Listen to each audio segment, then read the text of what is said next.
here's how we're doing it. Here's how we're specifically in these areas. And it was pretty impressive. And I don't want to name the 5, plagues that are out there or whatever, but their results were pretty impressive. And the future projection is pretty impressive. So why don't you start wherever you want and tell these guys what you're excited about in all those areas.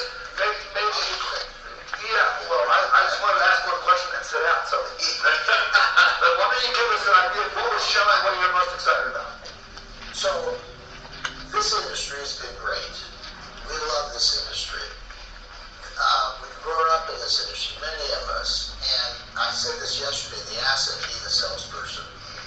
And to Rick's point about having opportunity, POA, our last year, a year ago, our theme was own the pivot. And this was the idea that the salesperson links technology and solves customers' issues. And sales engineers help interpret it and all the support behind it to get the customer's experiences to the best level. And, the thing is, that sounds great on the front of it, but I would suggest to this industry that we vet out those relationships, those partners that we bring on to involve them with our sales crew, that we don't just, it's that it sounds really good to start selling whatever technology, but that we vet out and they have to meet our model, we hold them accountable to that, right? And so we're selling all kinds of services, UC, IT. So what specific area? There was some real serious revenue there. And there's revenue in pockets that are the size of the medium or large dealership that's been built pretty quickly over time. And so just pick one.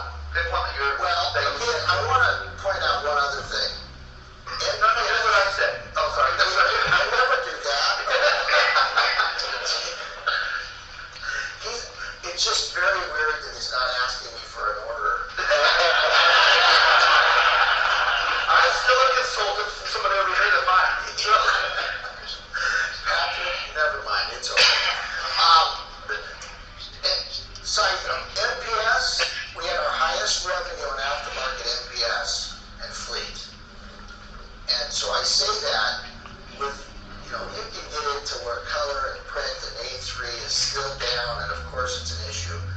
But we keep score of overall aftermarket with every rep, regardless of all the services we sell. So if there's anything you get out of it, the scorekeeping of a rep needs to grow their aftermarket services, and we hold them accountable to it. We talk about it and keep score on it. I think that's important because we've got a few, I call them internet trolls, that just want to talk about negative stuff in our business. And one sort of thing is MPS is dead, whatever. It's not really. It's not really. At least at a giant dealership covering half the country.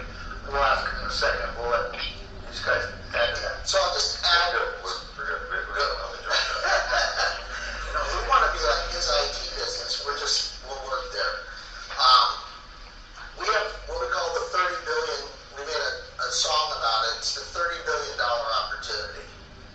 And A3, MPS, A3, and production are part of it. But then there's cybersecurity software, there's IT, there's UC, there's security cameras. I mean, it's endless. Now there's charging stations. Woo! Let's go. Something he got here. Yes. Yeah. Okay, let's go. Anyway, but to me, I said it in a meeting this morning with my salespeople, have an officer in Phoenix. There's more opportunity today, by far, than there's ever been. So Doug, no matter how many times I ask the same question, he's not going to answer it. What? So I'll answer for him. They've done a great job in unifying communications. Telephony, you've done a great job. IT, great job. Well, he's next. He does very well. I'm afraid Doug just got up. So I'm giving him a coffee comes up. So I don't know. He flew in.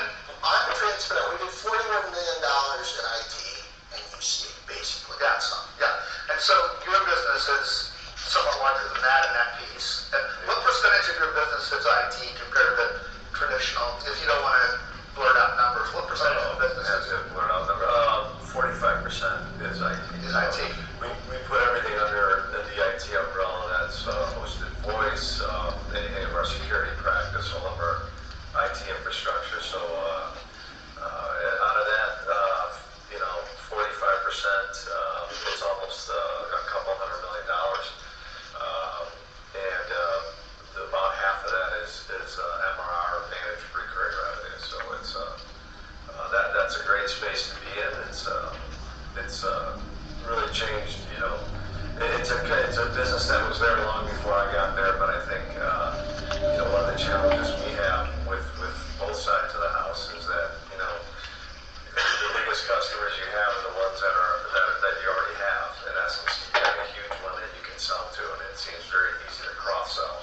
And over the years, we've had a fairly difficult time achieving that. If I gave you numbers on that, you're like, wow, is it really that hard? But it actually is.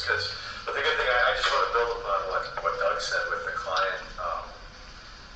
This is a great industry. I kind of grew up in it in a roundabout way, but I worked in the VAR space, the IT space, the general hardware space, and I got into the print space. And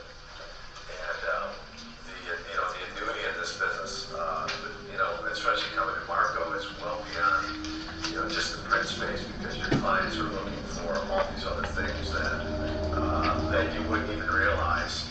Even if you're an augmentation to something that they do in their IT group, they're trying to. One of the biggest trends is the emergence of this IT provider that manages these SMBs that we all sell to all day long. And you're not going to sell IT to enterprise businesses, you're not. But you can all day to SMB, and the emergence of this person, because of the complexity of the IT infrastructure, you know this very well too, is that that person's become very, very important, primarily because of security. I mean, security on everything has just become something that I don't go to a customer, and that's something that I can never leave the room without talking about security. It just happens. And so the more you can provide, beyond that, and talk to and we've got something called Unified IT, and that's where we spend a lot of time augmenting other folks' IT departments, and eventually it ends up leading to the entire IT department, because they end up, usually keeping one person, maybe a CISO or somebody in security, and they outsource or farm the rest of it out to us. So it's a great opportunity, and it's an endless opportunity. It's a way for this whole group to grow your business. So I got a question, Chris, any of you can answer this. I want all three of you actually to answer, because it's really important to me. The last presentation I thought was fantastic. Connect West did a great job servicing. That was a really good presentation. But I think it was intimated in there, and it's been blurted out all over that copier people can't sell IT. That it's just not going to work. It's just not you need IT people selling IT. And I did work for a company that had a very large IT services business and a very large direct branch and dealers. And to your point, it's hard. It is heavy lifting to get people that have made money, mostly because of the success of the big dog dish. Okay. They keep going back to what they know.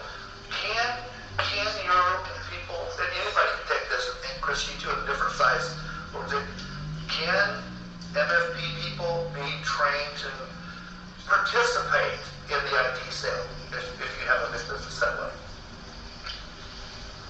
Short answer, yes. First, I want to say, for me to be on a panel predicting the future, I'm not the right guy for this panel. I wouldn't predict that you'd be wearing socks, right? Jonathan made fun of me for 2 days for having no socks on, so I make a change. Now you're making fun of me for wearing socks. I just can't win, dude. I've never seen it. It's awesome. Yeah, I know. But I would have predicted it. Okay, there you go. Or that I'd be on stage with my biggest competitor. You used to be nicer to us. Stop being so negative. Anyway, I mean, half of these 4 people up here, we just say nothing, so I'll try to do my best. I don't need to worry about it, because I knew you just talked a little bit. That's not an anyway.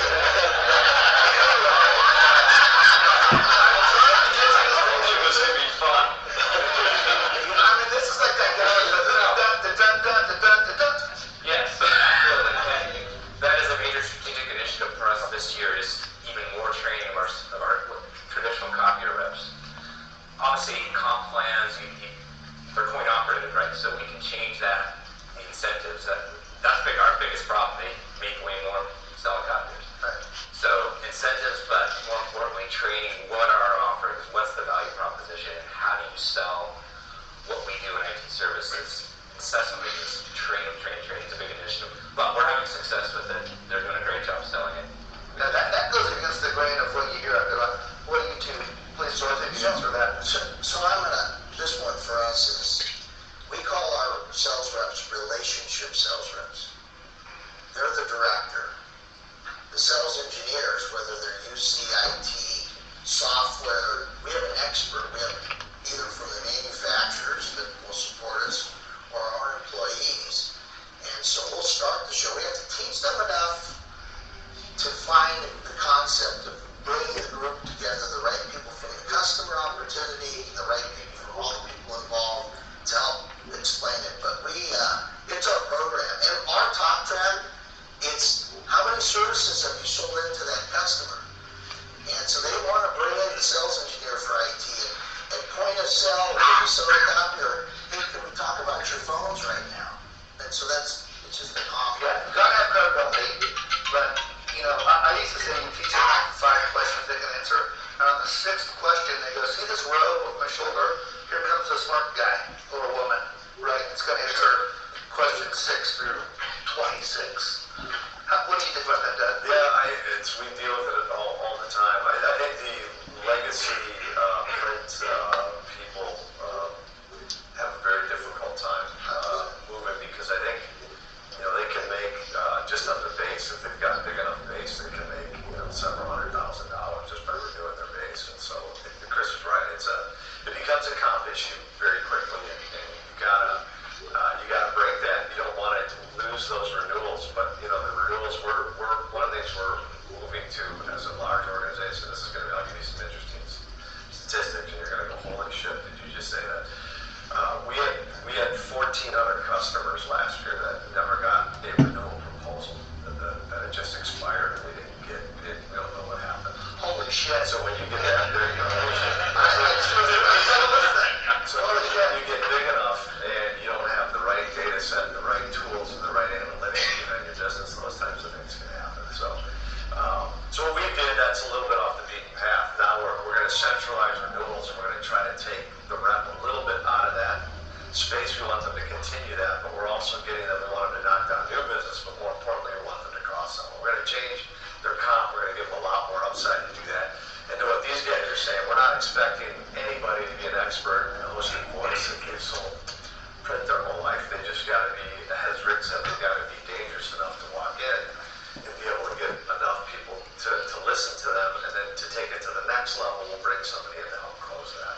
Yeah, that goes against the grain of a lot of experts, but here you've got some pretty accomplished guys. I think the same thing, right? We had to tell our superstar 200,000 guys, look, you're going to be able to eat a cheeseburger if you keep doing this, but you're never having a steak.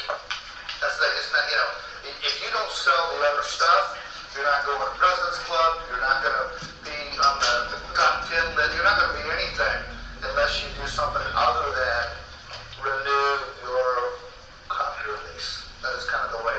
Yeah. Now on the flip side, going through Marco's here to speak. On the flip side. Yeah, nobody will see he's recording him. Yeah, no, don't worry. Yeah, on the flip side, though, true managed services, high-level people that are very good at that find the print business beneath them, and that's something that is also not acceptable. And we probably our number one producing rep probably makes probably $750,000 because he's landing between $9 to $14 million for managing that at about 75%, 80% margin. So we pay that individual a lot of money, but he's got a tremendous skill set, and we pay him because if we don't pay him that amount, he's going to leave and he's going to go do that somewhere else.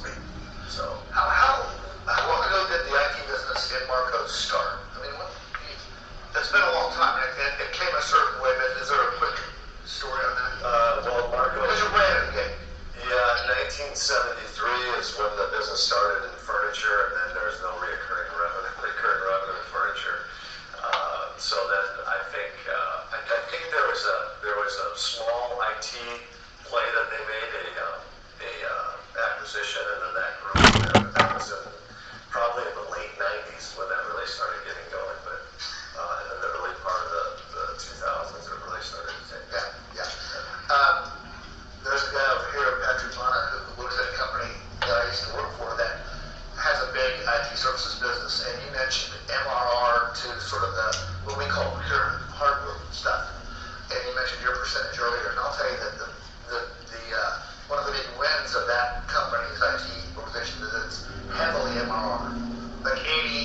and that's the direction we go now.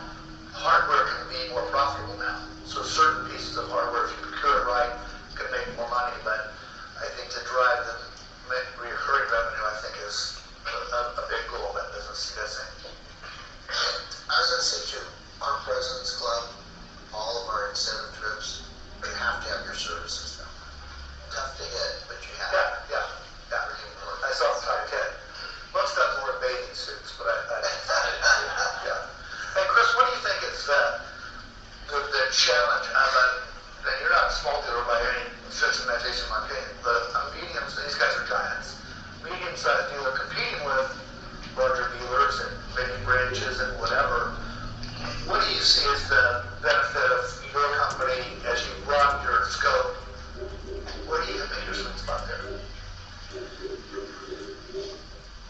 I'm analyzing my competitor here because I compete with them every day, and so they have better buying power, so you deal with that. No, we don't. Yes, it does.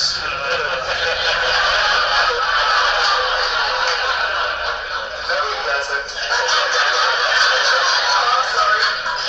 I'm sorry. I think the Liar.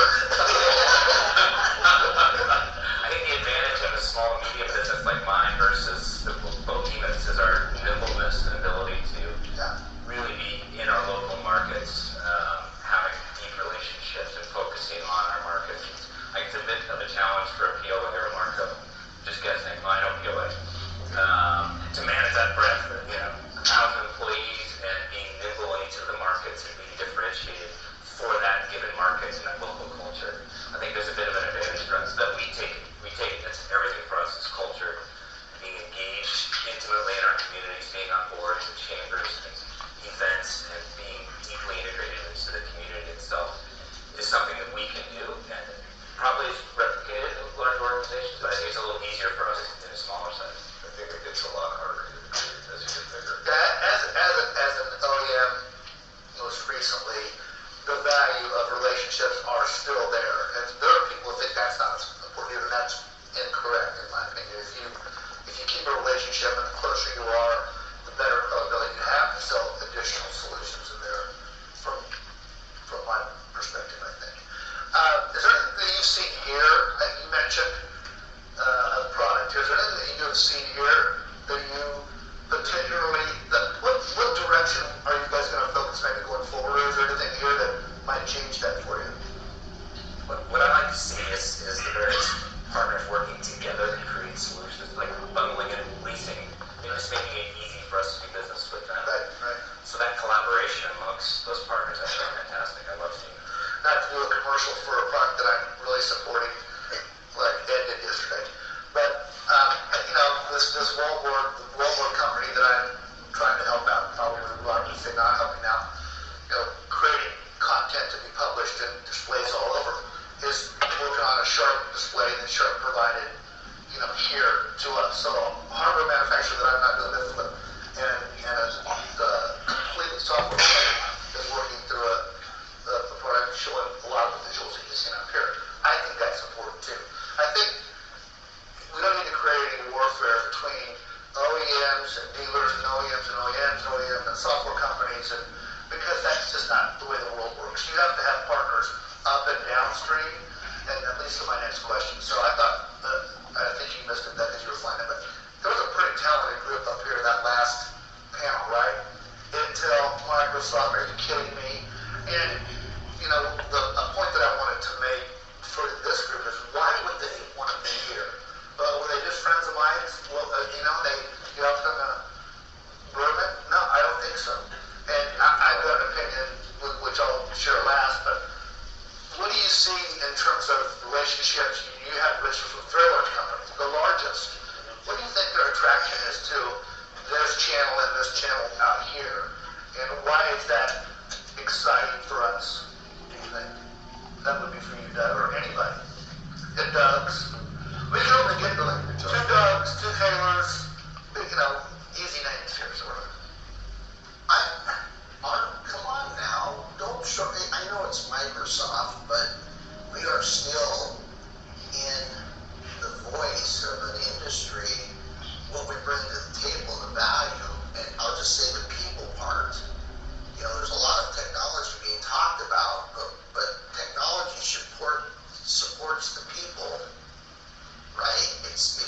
supposed to complement what we're doing already, and only because we're working with Microsoft Dynamics on some projects right now, and there's a high interest that that company has in our industry, at least in their pockets. 100%.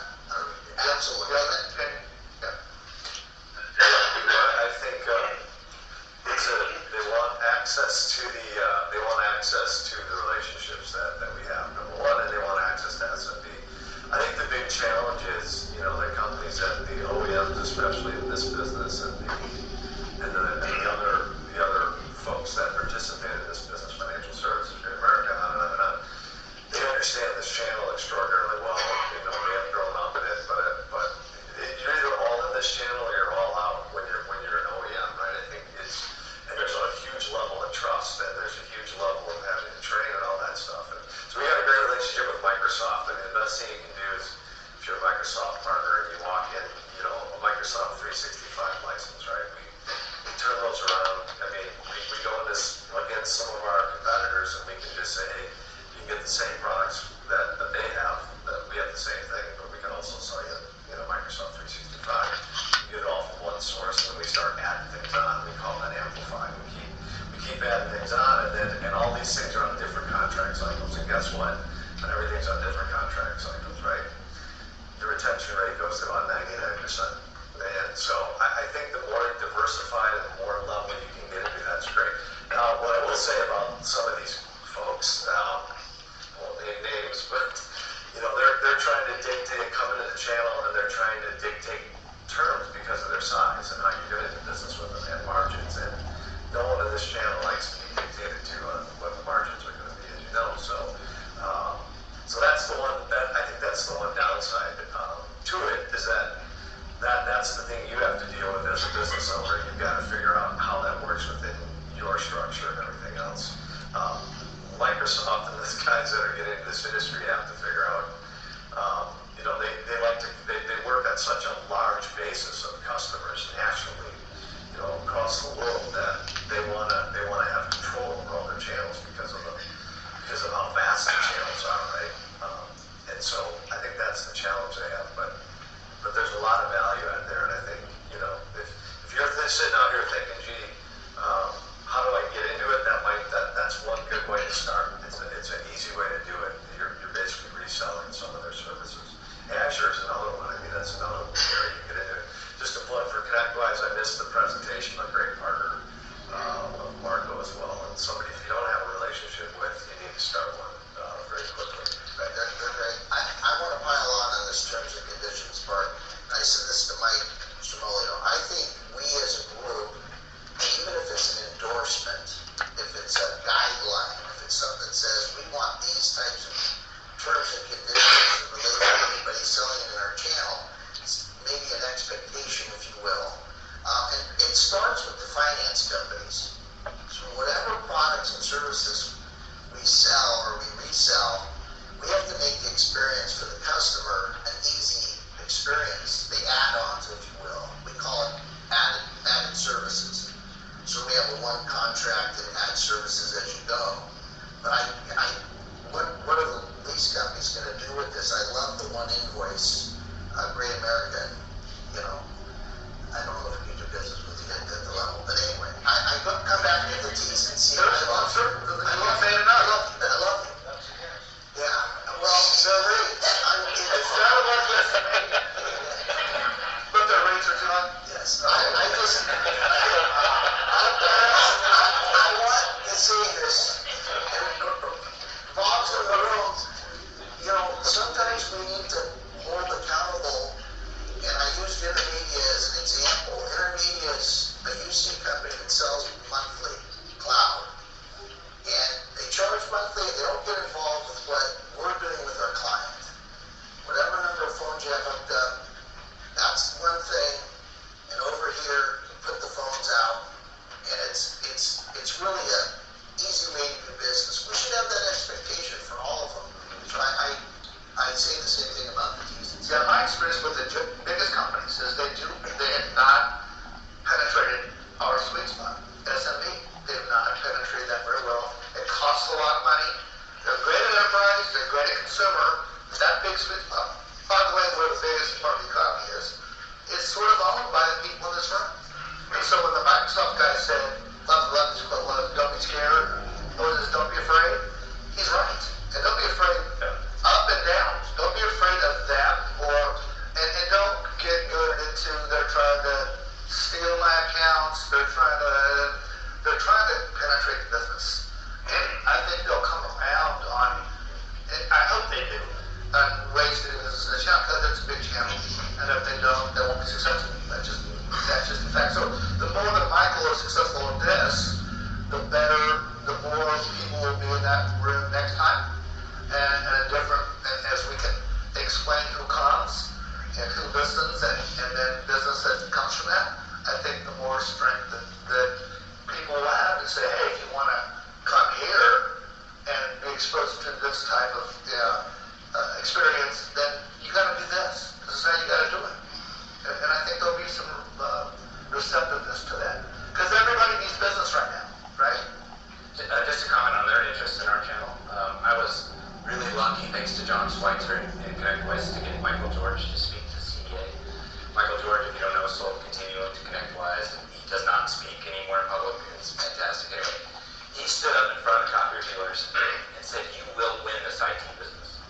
You guys have more advantages than everybody else." He goes, "My money's on you guys." And I think he's right. Yeah. It's really hard, but the benefit is really big. So if you do start up an IT first business and it doesn't go well because you made all those mistakes, you put up a nice list of mistakes. One is chase all the shiny objects, right? Let your sales rep decide what your stack is. But if you persevere through that, you can move up that profit chain. You can move up from zero to a profit that makes great sense for enough dealers, in my opinion. So, what advice, Chris, let's go small, medium, large, let's go with the medium group. What advice would you give to people in the audience about what to look at, what the pitfalls are, what you think are most attractive? And maybe it's something different. We've kind of covered unified communications, maybe management. Is there something else out there that you think you guys are doing? Yeah, just from my perspective, I'm definitely not the crystal ball guy. But I guess the advice I would give, if you know me, you know what I would say, it's hire the best people possible and create a culture that they love working in. I mean, this great resignation is scary, but it's also a huge opportunity because people are looking. So it's a great opportunity to go hire amazing people into our organization, and they know where this industry is going. They know. So hire great people, have an amazing culture, and then listen to them. Yeah, let me just pivot my question, because I had one yesterday. I looked at the crowd, and there's a lot of people with bad hair and older. How do we attract the new generation into this business? How do we go out and get, we've changed, I think, we've really diversified a lot in terms of gender, the male, female, but there's not enough, in my opinion, young people that are attracted to this industry. What would attract them, and how do you guys do that? Or do you think that's something that's important? Anybody? I was getting shit yesterday because we had ping pong tables and shuffleboards and beer taps, and they do ping pong tournaments during the day, and that's what they want. They want to be a part of a fun culture, and we're not having any trouble recruiting right now. Good. You guys have an opinion on that?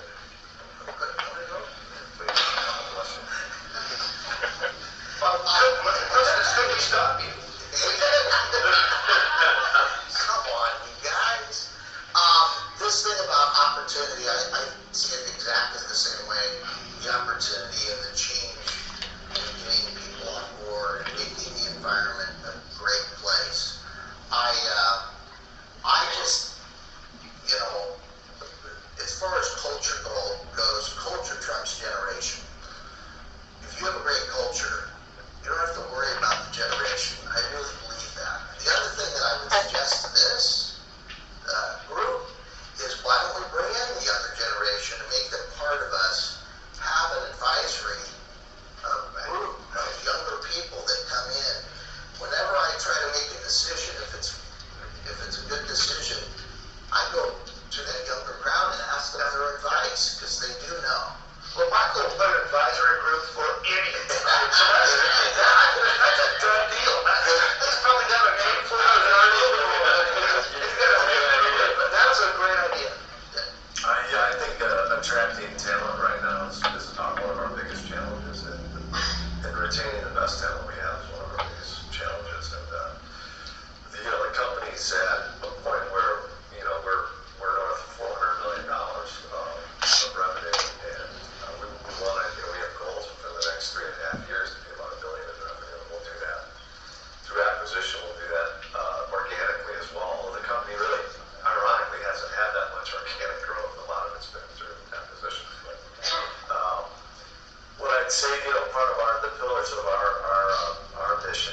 talked with a couple boutique firms in New York that are helping us say, geez, you guys are a jack of all trades. You got 85 solutions, and you do a lot of things fairly well, but you don't do anything really good or extraordinarily well. And so I think as you get into this, I think the advice I would give is, there's things like are very similar to what you do every day in the print business, and one of those is an actual growing area. You wouldn't think about it, but it's hosted voice, right?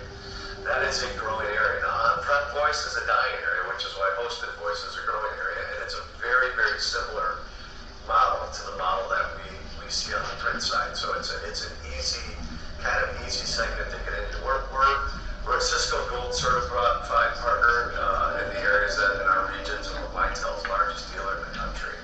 And that business, it's probably a $45 million business for us, and the margins are extraordinarily strong. It's a great entry point. So I think I'd pick your entry point and figure out where that is to diversify your business, where the least risk is. And then the last thing is, I think if you don't have a security practice, you really got to think about a security practice. We just got SOC 2 certified last year.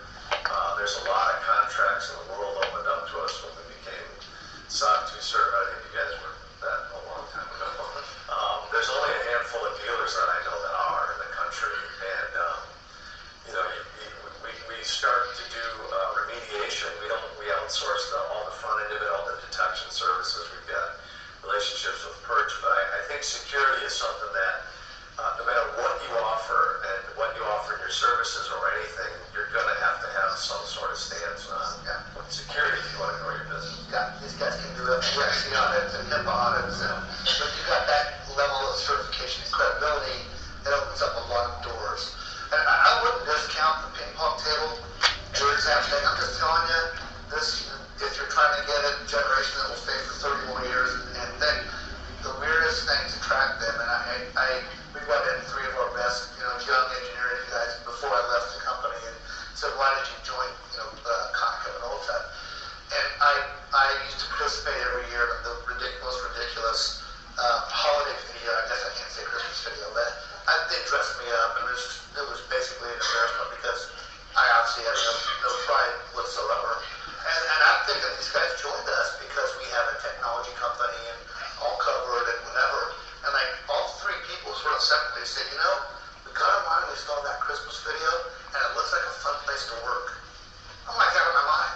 Like, okay, we'll make it every year. But to comment on stuff like that, don't discount because this work-life balance with the younger generation, I thought work-life balance was work hard to have a good life. That's not it. It's what am I going to do to enjoy what I do and where I go, and I think that's a big deal. And I think you guys do that particularly well. You do, because I usually unload the lens out of your face. So we have 6 minutes left. Maybe you want to take a couple of questions. Yeah, that's great. Yeah, I got a question. I got one here.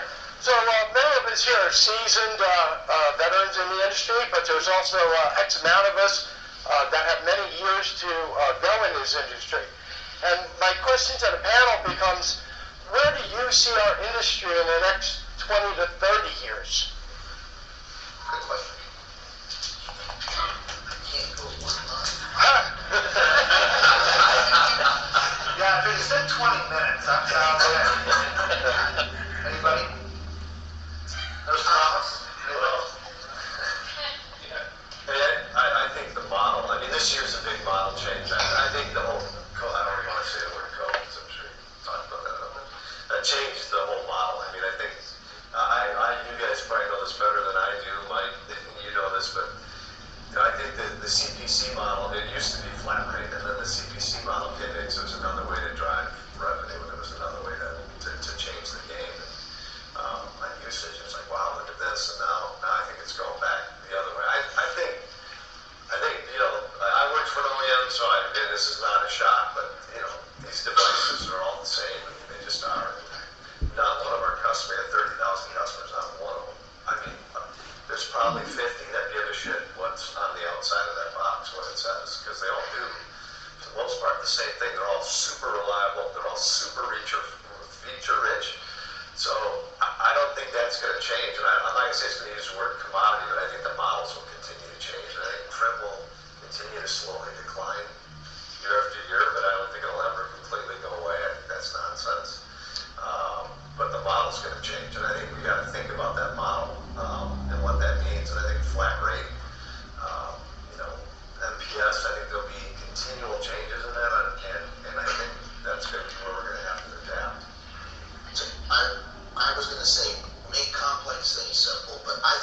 finance companies.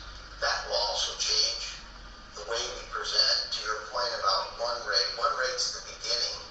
When you walk into a client and you're one-stop shopping for all of their services. And we really are trying to create this today even. But if you go 5 years down the road, I don't know, about 20 or 30, that's a scary thing. And then I just think that customers will look at our services differently. We won't be considered a copier and print company. We'll be a full service provider that walks into a building and be able to do everything automated that's on the network, and we charge you a fee and we make it simple. And behind the scenes, the way it's financed, whether it's directly from the dealer taking some of the risk or the customer taking the risk, that our financing programs will change and that kind of thing. That's my thought on it. I think it's a good question. It's not a question I obsess with. Thank goodness most of us don't develop products. We sell and support and implement products. So we don't have to put all our eggs in baskets right now. As long as we're nimble and listening to our clients, we can adjust, right? We're not. Yeah. I think it's the beauty of the channel. I don't know, but whatever the 20 years from now, the way people conduct business is like, this channel will adapt to it because somebody said nimble and the theme, it'll be adaptable, and your connection and relationship will change with the season. So, I mean, I think, and I'm not a pen, I guess, but I keep saying this, I think people flipped to e-commerce pretty quickly during this pandemic, so somebody ought to think about how do I connect with people in an e-commerce standpoint. I think if you come out to buy something, you've got to be visually stimulated, so you have a big AV practice, I think how do you communicate and attract people visually in a place, and so I'm interested in stuff like that, but it's just going to change, and it's opportunity. New stuff is opportunity. I think it's great. Another question, or are we close to? Well, we got 1 minute. How about one more question? Yeah. One more question? Something good. Is there one more? Is it good? I was asking it, so I just want to know if Albregts okay. I mean, I remember when he was running Sharp, he had a nice suit. I'm trying to give him my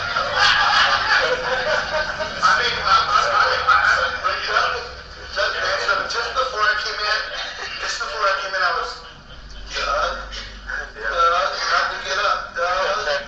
And by the way, he wasn't in my room with a dog. It was his room. We were waking him up and getting him over. To be clear, before I set up here, I had something to sell to a lot of people, but at this point. Yeah, yeah.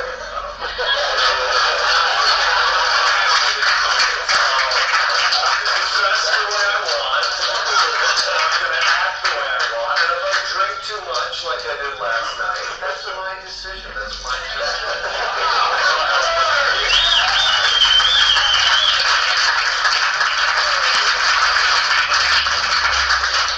It's not like he's in a freaking creepy suit. He's asking the question, what Shame to be honest. Yeah, come on. I'm sure they have that shirt your size, by the way. It's not nice. So those are two great questions, right? Yeah. 20 years from now and 20 seconds And from there's a little more time left, so these guys are going to be hanging around. And, you know, the idea of this thing was, when my just to put people together and talk about things. But I think the key takeaway is there's a huge amount of opportunity. It was on somebody's mind, the surfing. Opportunity is huge. Huge out there. Just pick your lane,